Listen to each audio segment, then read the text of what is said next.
सभी YouTube family का हमारे चैनल में बहुत बहुत स्वागत है। प्यारे दोस्तों, आप सभी लोगों के लिए एक कहानी लाई हूँ। कहानी बहुत सुंदर है, पूरी सुनना तभी समझ में आएगी। कहानी का नाम है गरीब की दोस्ती। साहब, मैं आपका सामान उठा लूँ क्या?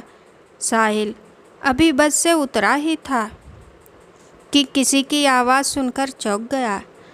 पीछे मुड़कर देखा तो एक उसकी ही उम्र का लड़का फटे पुराने कपड़े पहने उसके सामान की तरफ देख रहा था। साहिल ने उसे टालते हुए कहा, नहीं, मैं सामान खुद उठा लूँगा।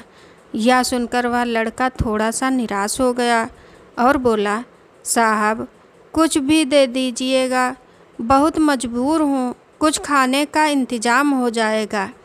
साहिल झुंझलाकर उसकी ओर देख रहा था। उस लड़के की आंखों में उसे आंसू नजर आ रहे थे। फिर उसने गौर से उसे देखा तो समझ में आया, यह तो उसके बचपन का दोस्त राहुल है। इस हाल में साहिल ने उससे कहा, पहले मेरे साथ चलो। वह उसे पास के एक ढाबे पर ले गया। क्या खाओगे? साहिल के पूछने पर लड़के ने कहा, नहीं साहब, अगर आप सामान उठवाओगे तो ही मैं कुछ लूँगा।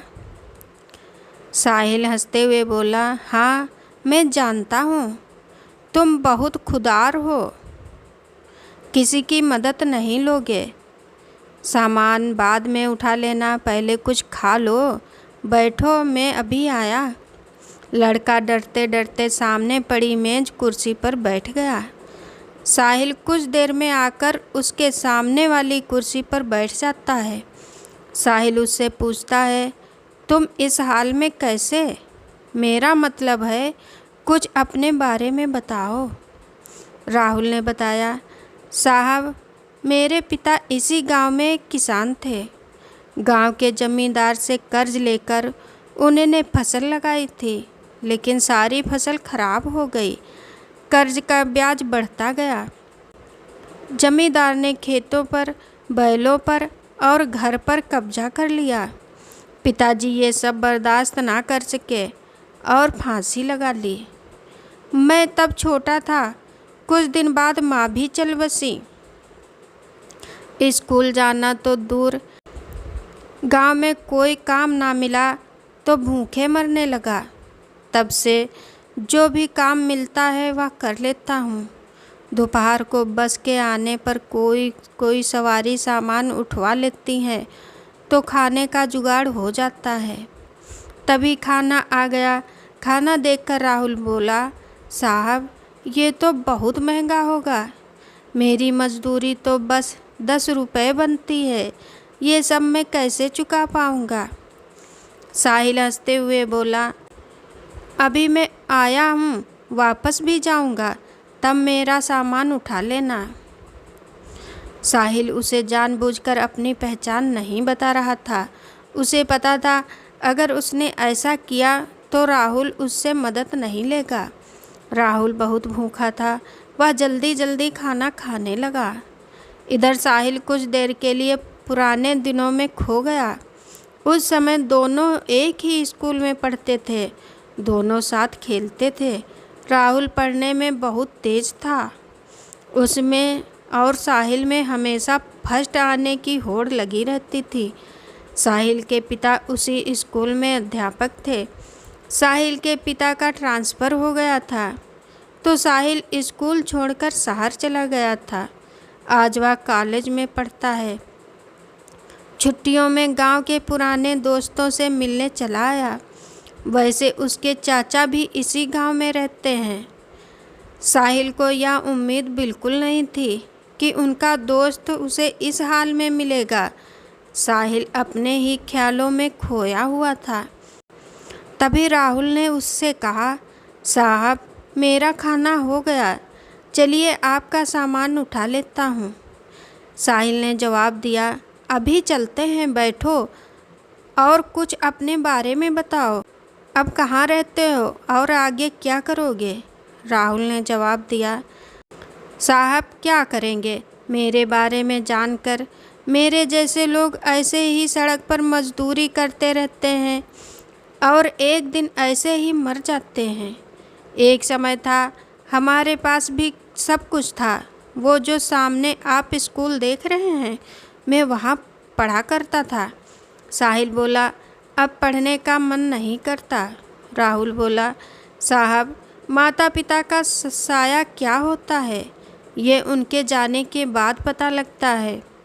मेरे पिताजी मुझे सरकारी अफसर बनाना चाहते थे। साहिल उसकी बातें गौर से सुन रहा था। राहुल को एक पल के लिए भी यह एहसास नहीं हुआ कि यह तो उसका बिछड़ा हुआ दोस्त है, क्योंकि साहिल के नए नक्श से लेकर उसका पहनावा सब बदल चुका था। राहुल ने पूछा, साहब, आप यहाँ किसके घर आए हैं? साहिल ने अपनी पहचान छिपाते हुए कहा, नहीं, बस ऐसे ही गांव में घूमने आया था।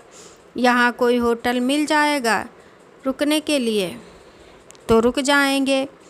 हाँ साहब, बस स्टैंड के पीछे ही एक होटल है। आपके शहर जैसा तो नहीं, पर ठीक ठाक है। मैं आपको वहीं ले चलता हूँ, राहुल बोला। साहिल ने हाँ मैं सर हिलाया। राहुल सामान लेकर आगे आगे और साहिल उसके पीछे पीछे चलने लगा। कुछ ही देर में वे होटल में पहुंच गए। साहिल ने एक कमरा लिया। राहुल उससे कहने लगा, साहब, मैं चलता हूँ। जब आपको जाना हो बता देना, मैं आपका सामान लेने आ जाऊँगा।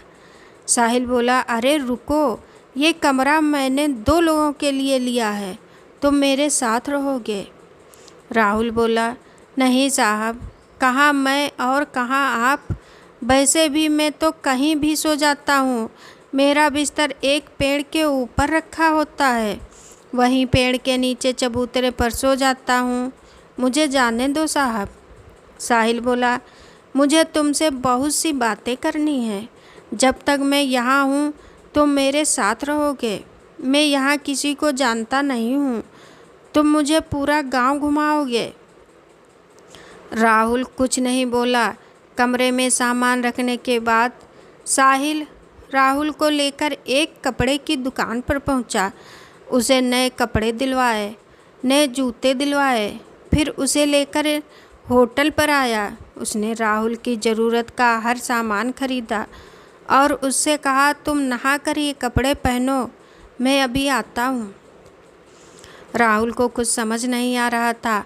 उसने नहा धोकर नए कपड़े पहने, अपने आप को शीशे में देख ही रहा था, तभी साहिल आ गया। राहुल अपने कपड़ों को देखकर रो रहा था। साहिल बोला, क्या हुआ, कपड़े अच्छे नहीं हैं? राहुल बोला, नहीं साहब, माँ की याद आ गई। वो अपने हाथ से सिलकर कपड़े पहनाया करती थी।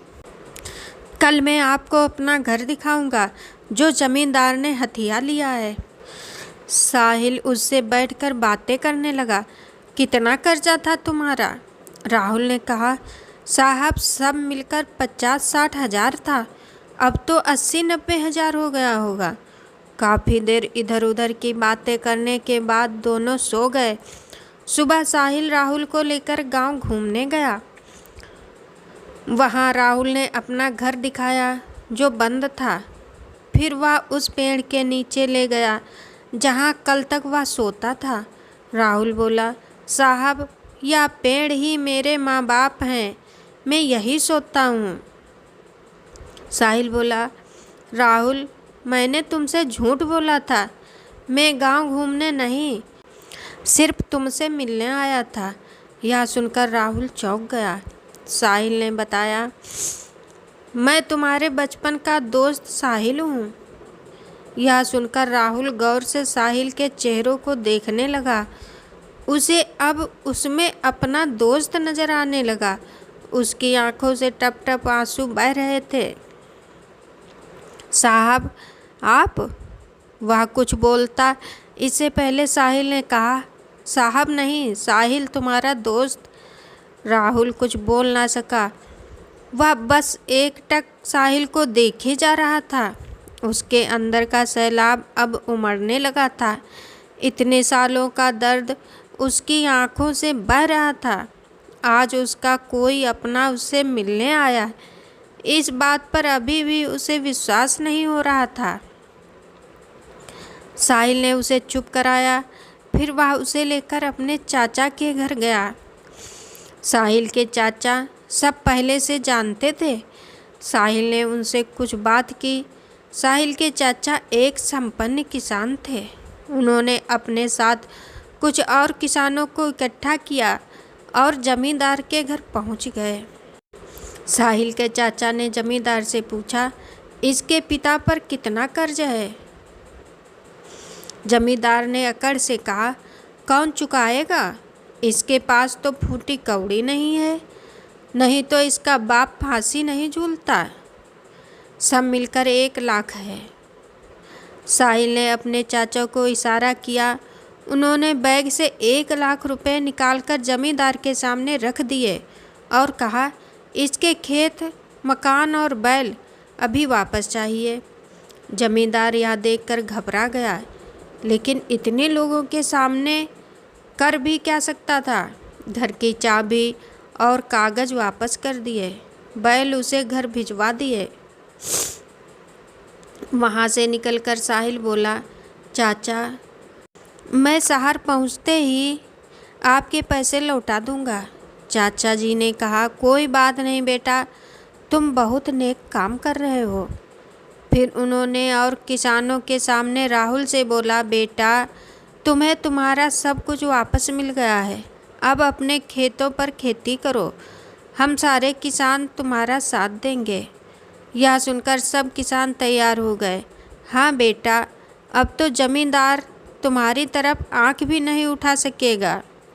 साहिल ने राहुल को खेती करने के लिए 20,000 रुपये और दिलवा दिए। राहुल उसके पैरों में गिर पड़ा। उसे उठाकर साहिल ने कहा, दोस्त, अब तुझे आगे निकलकर दिखाना है। अगली बार जब मैं गांव आऊं तो मेरा दोस्त मुझे खुशहाल मिलना चाहिए। यह कहकर साहिल ने राहुल को गले लगा लिया। अगले दिन साहिल शहर चला गया। वहाँ से उसने अपने चाचा के पैसे बैंक में जमा करवा दिए। इसके 6 महीने बाद एक दिन साहिल दरवाजे की घंटी सुनकर दरवाज़ा खोलने गया तो देखा सामने राहुल खड़ा था। 6 महीने में बिल्कुल बदल गया था। साहिल ने उसे गले से लगा लिया। अंदर आकर उसने साहिल के माता पिता के पैर छुए। साहिल बोला, अचानक यहाँ कैसे? सब ठीक है ना? उस जमींदार ने परेशान तो नहीं किया? राहुल बोला, नहीं यार, सब ठीक है। तेरे चाचा और दूसरे किसान ने मेरी बहुत मदद की। अब तो सब ठीक है। मेरी फसल भी अच्छी। उसकी कमाई से तेरा कर्ज चुकाने आया हूँ। ये 20,000 हैं, बाकी धीरे धीरे चुका दूँगा। साहिल बोला, तू मेरा भाई है, मैंने कोई कर्ज नहीं दिया था तुझे। तूने कैसे सोच लिया ये मैं नहीं ले सकता हूँ? लेकिन राहुल जिद करने लगा। तब साहिल के पिता ने कहा, बेटा रख लो, ये इसकी खुदारी है। जो शिक्षा मैंने दी थी यह उसी का पालन कर रहा है। साहिल पैसे रख लेता है। फिर राहुल शर्माते हुए उसे अपनी शादी का कार्ड पकड़ा देता है। साहिल कहता है, अरे ये क्या तू शादी कर रहा है? तभी साहिल के पिता ने कहा, हाँ, जब तूने हमें सब बताया तभी मैंने तेरे चाचा से इसके लिए अच्छी सी लड़की देखने के लिए कहा था।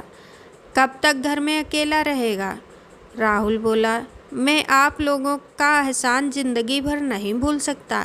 मेरी तो कोई औकात नहीं थी। साहिल बोला, सब ऊपर वाला करता है, सब उसी के हाथ में है। तेरे अच्छे दिन आने थे, मैं नहीं आता मदद करने तो ऊपर वाला किसी और को भेज देता। कुछ दिन बाद साहिल अपने परिवार के साथ राहुल की शादी में पहुंच गया। उन्हें देखकर राहुल बहुत खुश हुआ। उनके साथ पूरा गांव दोनों की दोस्ती की मिसाल देने लगा। प्यारे दोस्तों, ये कहानी आप लोगों को कैसी लगी? अगर पसंद आई हो तो प्लीज़ कमेंट, लाइक, शेयर ज़रूर करें। धन्यवाद।